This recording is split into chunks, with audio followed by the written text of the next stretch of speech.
Doctor Yunus কি মুসলিম আদৌ, নাকি তিনি খ্রিস্টান, অর্থোডক্স খ্রিস্টান? এবং তিনি যদি তা হয়ে থাকেন, তাহলে বিপুল সংখ্যাগরিষ্ঠ মুসলিমের এই দেশে তার সরকার প্রধান হওয়াটা কেমন দেখায়? এই ধরনের একটা প্রশ্ন তুলেছেন বিএনপির খুবই সিগনিফিক্যান্ট নেতা জনাব বরকতুল্লাহ বুলু। আমরা তাকে জানি, দীর্ঘদিন থেকে বিএনপির রাজনীতি করেন, এমপি হয়েছেন, কয়েকবার মন্ত্রী হয়েছেন। ওনার অনেক পরিচয়, খুবই দুর্দান্ত সংগঠক নেতা হিসাবে খুবই পরিচিত মানুষ। কিন্তু গতকাল তিনি একটা অনুষ্ঠানে যে ভাষায় এসব প্রশ্ন তুলেছেন, এগুলো নিয়ে আমাদের সিরিয়াসলি কনসার্ন হওয়া দরকার।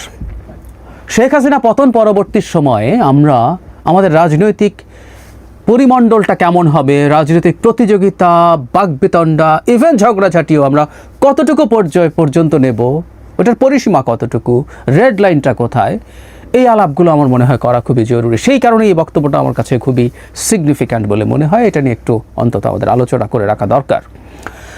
যারা বলো সেই অনুষ্ঠানে বলেছেন, আপনারা ভিডিওটা শুনে নিতে পারেন। সেখানে তিনি দাবি করছেন যে ডক্টর ইউনূসের প্রথম স্ত্রী যিনি ছিলেন মনিকা, তার মা, আমরা মনিকা ইউনূসকে চিনি, অপেরা সিঙ্গার, এবং ডক্টর ইউনূস যখন খুবই সংকটের মধ্যে পড়ছিলেন তখন মনিকার একটা বক্তৃতা একটা চ্যানেলের সাথে ইন্টারভিউ খুবই প্রচারিত হয়েছিল, খুবই স্প্রেড করেছিল, আমরা তখন চিনি। যাই হোক, মনিকার মা তিনি রাশিয়ান অর্থোডক্স খ্রিস্টান, এবং যেন বুলুর ভাষ্য মতে তাকে বিয়ে করার জন্য তিনি শর্ত দিয়েছিলেন, তাদের মধ্যে সম্পর্ক ছিল, বিয়ে করার জন্য শর্ত ছিল তাকেও সেই খ্রিস্টান ধর্মে দীক্ষা নিতে হবে। এবং ডক্টর ইউনূস 1970 সালে অর্থোডক্স খ্রিস্টান হিসাবে দীক্ষা নেন এবং তিনি তাকে বিয়ে করেন।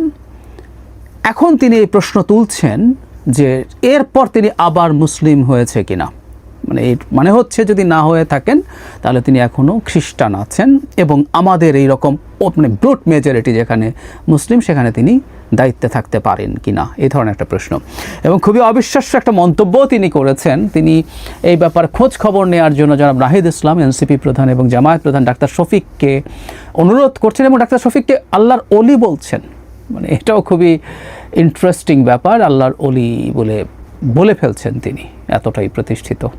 তো তাহলে তো জামাতের দলটাই করা উচিত সবার, যেখানে সভাপতি একজন আল্লাহর অলি। যাই হোক, আমি সেই দিকে আলোচনায় যাচ্ছি না। কিন্তু যে প্রশ্নটা আমরা করছি, ডক্টর ইউনূসের সাথে যৌক্তিক কারণেই বিএনপি সংঘাত তৈরি হয়েছে, এবং এটা আস্তে আস্তে কঠোর দিকে যাচ্ছে। এটার জন্য আমি ইভেন ডক্টর ইউনূসকেই বেশি ব্লেম করি, প্রধানত ব্লেম করি।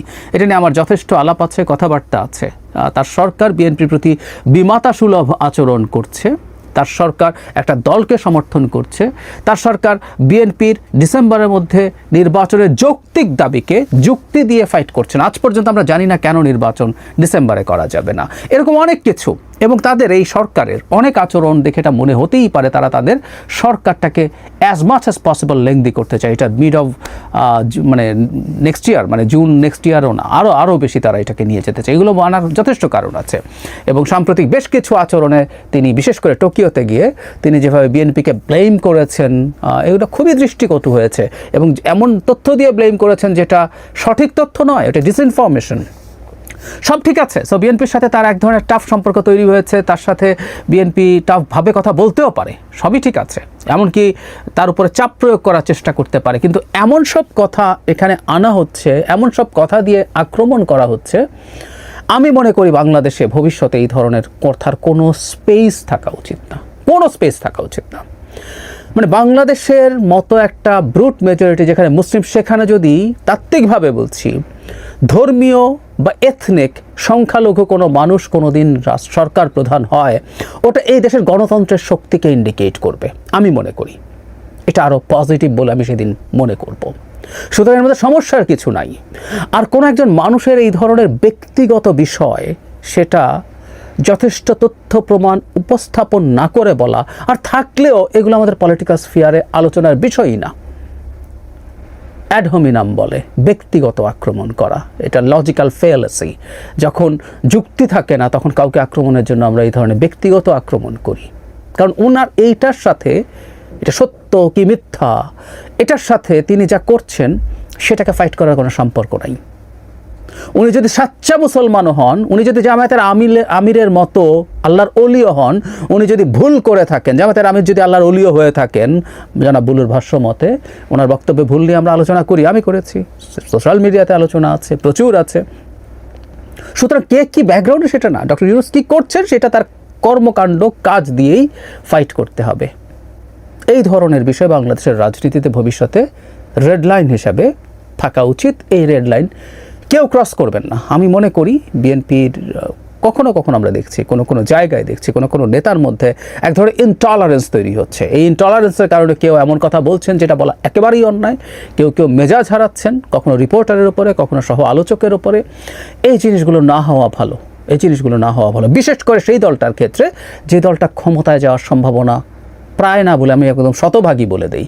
সুতরাং সেই দলটা যখন ক্ষমতায় যাবে, সেই দলটা আগে তার এই সাইন দেখাতে হবে যে পরিবর্তিত বাংলাদেশ তারা ধরতে পারছেন। আমি এটা মানে দ্ব্যর্থহীনভাবে বলতে চাই, বিএনপির অনেক আচরণ, বিশেষ করে টপ লিডার জনাব তারেক রহমানের দিক থেকে অনেক আচরণ আমরা দেখেছি যেগুলো ক্লিয়ারলি বার্তা দেয় যে বিএনপি পরিবর্তনটা ধরতে পারে, বিএনপি অন্তর্গতভাবে পাল্টে যাওয়ার চেষ্টা করছে।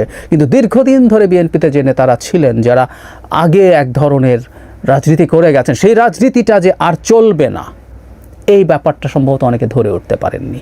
যত দ্রুত তারা ধরতে পারবেন সেটা তাদের জন্য যেমন মঙ্গল, রাষ্ট্রের জন্য মঙ্গল। তাদের সতর্ক হওয়া খুবই জরুরি। দলের দিক থেকেও তাদেরকে সতর্ক করে দেওয়া দরকার বলে আমি বিশ্বাস করি।